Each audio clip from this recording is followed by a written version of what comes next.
Yo, what up? It's the Lord D'Angelo Xavier. It's Saturday, March 16th. We live with Street Hot Podcast. Shout out to Scumbag Lounge. You already know the vibes. Let's get it. Salute the y'all.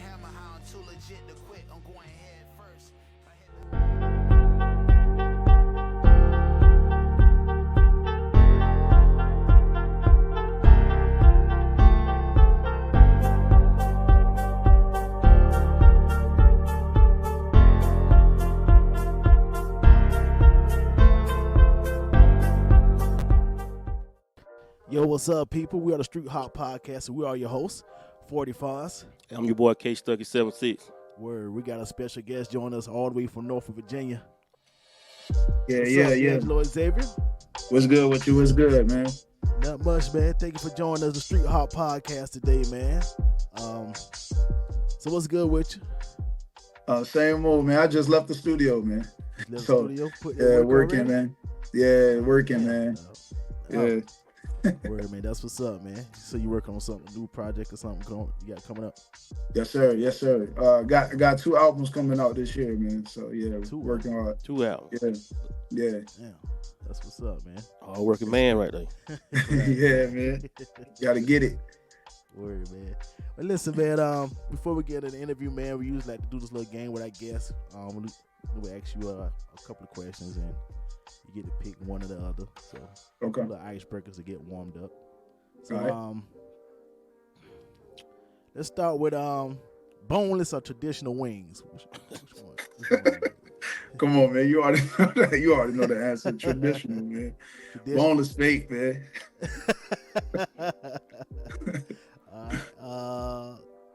Tequila or vodka? Tequila. I'm more of a wine drinker, but tequila. Yeah. Yeah. Wine drinker. Okay. All right. Yeah, man. Sweet wine, dry wine. You gotta have some flavor to it, so I say sweet. Sweet. Yeah. Word, yeah, but I go with tequila though. Tequila. Yeah. Word. J. Cole or Kendrick? That's tough. I say me. But nah, I say Kendrick. Yeah, Kendrick. Just because he's more when it comes down to his artistry, he's creative. Outside of just the raps, his creativity is crazy. Okay, word. Yeah.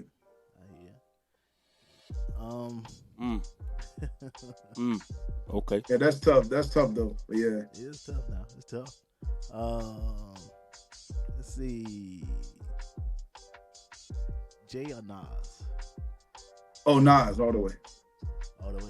All the way. That's it's crazy you say that because my top 3 is Nas in no order. Nas, Kendrick, and Cole. So yeah. Okay. Jay-Z out of there. Word. Damn. Scarface or Cube? Scarface. Word. There we go. Yeah. There we go. Scarface.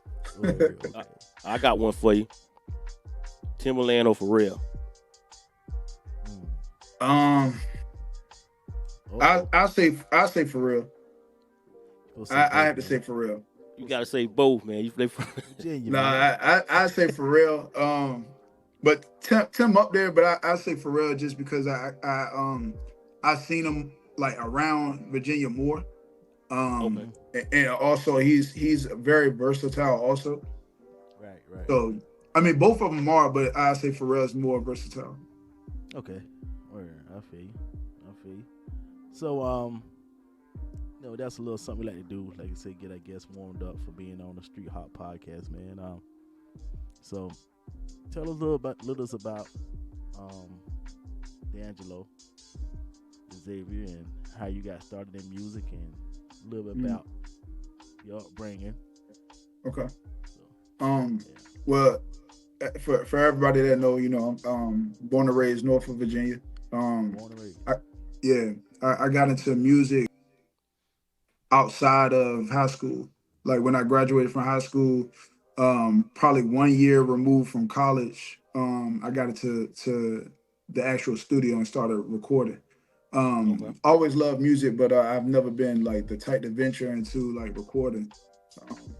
and it took me about a year to learn how to rap on beats also. So when I first started, it was a trial and error thing. Like I didn't know nothing about recording. I didn't know nothing about the studio, none of that. But I was actually in the honors in English class, and that's what got me into like my vocabulary being like the way that it is, being able to Okay. like write free verse poetry, um, and being able to find different rhyme schemes and things like that. So I already had the pen for it. I just didn't know how to rap. Um, so you know that's where it branched out at. That's where it started at, man. I ain't started until I was like in my early 20s. So Shit. I only been doing this for about 6, 7 years so far. Mm. Okay. Yeah. So So how you learn how to rap on beat? I mean, what Yeah, can kept you you give out us an there? example of that? oh man. So basically I sat in front of a computer, you know what I'm saying? Like when I first started, we didn't have like all the social medias that's out right now. We didn't have all of them. Mm. So I used to sit in front of the computer on YouTube with headphones on for a whole year, just learning, like trying to figure out the cadences and finding like my pockets for certain things.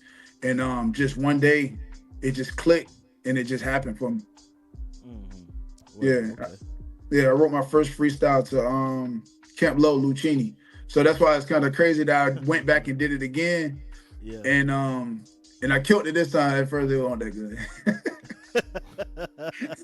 I ain't Word, even gonna man. front. Yeah. It went all that good. Nah, it wasn't all that good. Nah. Word, man. Yeah, So, man. Man, um, who inspired you to start making music, to get into music? Actually, it was my my cousins. Yeah. They were very popular out here around the Mm-hmm. time I first started. They were Red Carpet Club. That's what their name was out here. They worked Yeah. with Larry Live.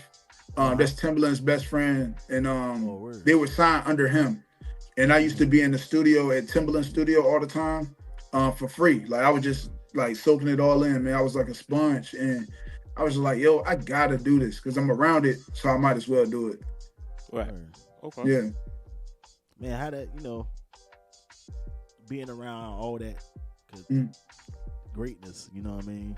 yeah. And Timbaland and stuff, and those type of people, man. Um, Mm. tell us what that experience is like, just being around that.